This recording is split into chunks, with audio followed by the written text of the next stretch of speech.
Un petit pas pour l'homme, un bond pour les possibilités. Nel était un garçon rêveur mais acharné, distrait mais téméraire. Il passait des heures le soir à réviser ses cours d'aéronautique, tout en jetant des coups d'œil fréquents sur la Lune. Il ne pouvait s'empêcher de la reluquer, exigeant d'elle toujours plus de sa lumière opaline. Il se répétait sans cesse ce refrain. « Viser la Lune, ça ne me fait pas peur, mais toujours le poing levé. » Et il a réussi, oui, l'homme au bras fort, Neil Armstrong, ce pilote chevronné, a réussi ce qui, pour lui, ne pouvait être autre chose que le possible, qui se devait d'être réalisable.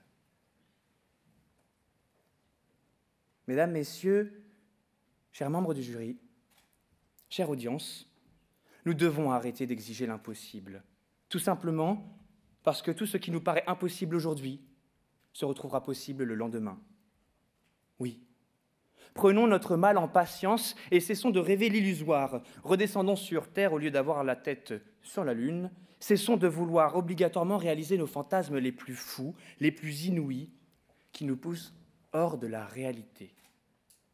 À force de s'imposer une vision futuriste, on oublie de vivre dans le présent, de profiter du cadeau qui nous est offert à vivre pleinement, c'est-à-dire réaliser toutes les possibilités de la vie.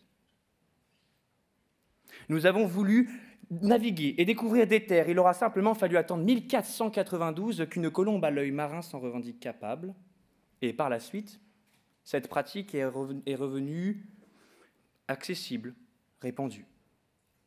Nous avions réclamé vouloir voler. Il aura fallu attendre 1897, le premier vol motorisé de l'aviateur français Clément Ader, un homme dont l'ambition et l'audace reflètent la superbe de ses avions, la contradiction des pensées que nous avions, parce qu'il ne pensait pas que c'était impossible pour lui, alors il l'a fait.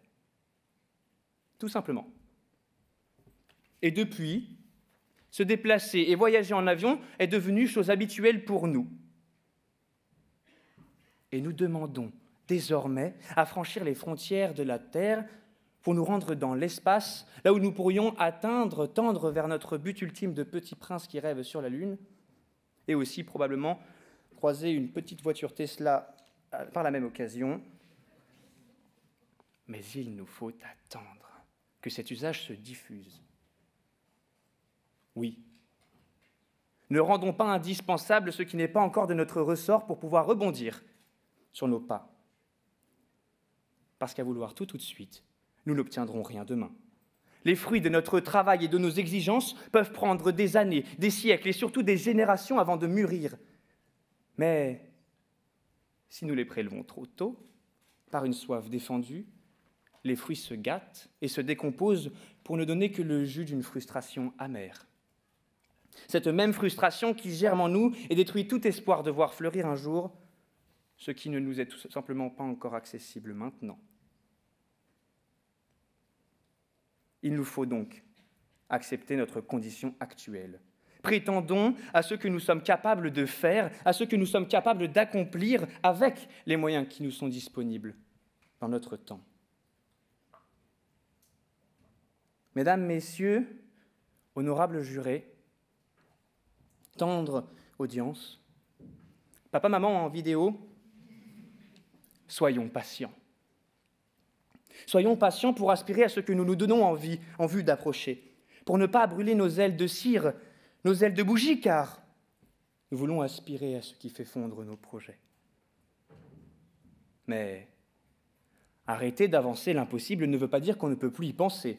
On peut toujours dépasser les bornes, excéder les limites, aller trop loin, franchir la ligne quand on a touché le but ou qu'on en a marqué, mais aussi franchir la ligne d'arrivée à nos fins, et de ne s'en rendre compte qu'après coup.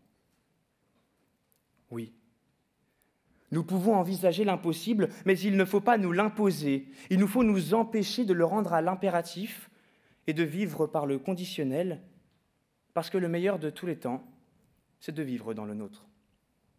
Et défendre une cause qui nous semble déjà impossible est une peine perdue. Comme essayer de s'orienter sur une plaine perdue, tenter de retrouver son pain quand on l'a perdu, ou encore manger son petit déjeuner trop cramé quand il s'agit de pain perdu. À viser ce qui nous est irréalisable, nous serons forcément déçus de ne pas l'atteindre. Si nous n'exigeons pas le possible immédiatement, l'impossible d'aujourd'hui le restera demain. Réglons le rythme de nos exigences par la mesure du possible. Nos exigences qui grandissent, bien orchestrées par les forces de l'évolution. Comme quoi, si ce sont nos choix qui déterminent ce que nous sommes, ce sont les conditions que l'on s'impose qui les dénotent. Parce qu'exiger, c'est faire des choix. Oui, et à ceux qui affirment qu'au lieu de rêver sa vie, il faut vivre son rêve, je proteste que c'est la vie qui se fait notre rêve, mais que rêver, ce n'est pas vivre. Comme à ceux qui proclament qu'à l'impossible nul n'est tenu, je réponds que c'est dans l'exigence du possible qu'on fait les choix les plus ténus.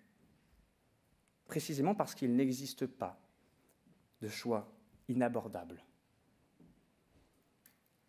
Si je devais, moi, choisir entre un tour du monde tout frais payé pour une durée indéterminée avec la personne que je souhaite et me préoccuper de ma sœur tous les jours, le choix serait vite fixé. Désolé, Sœurette. Désolé, Sœurette, puisque tu devras m'accompagner jours et nuits sans broncher, étant donné que tu seras la personne que je choisirai. Mesdames, Messieurs, fions-nous à nos exigences, à chacun des choix que nous faisons, qui nous forgent et qui nous guident, puisque sans eux, nous ne pourrions pas nous orienter. Nous devons arrêter autant que possible de revendiquer l'impensable, puisque ce n'est pas de prendre les chemins les plus inaccessibles, les plus impraticables, mais c'est de n'en prendre aucun.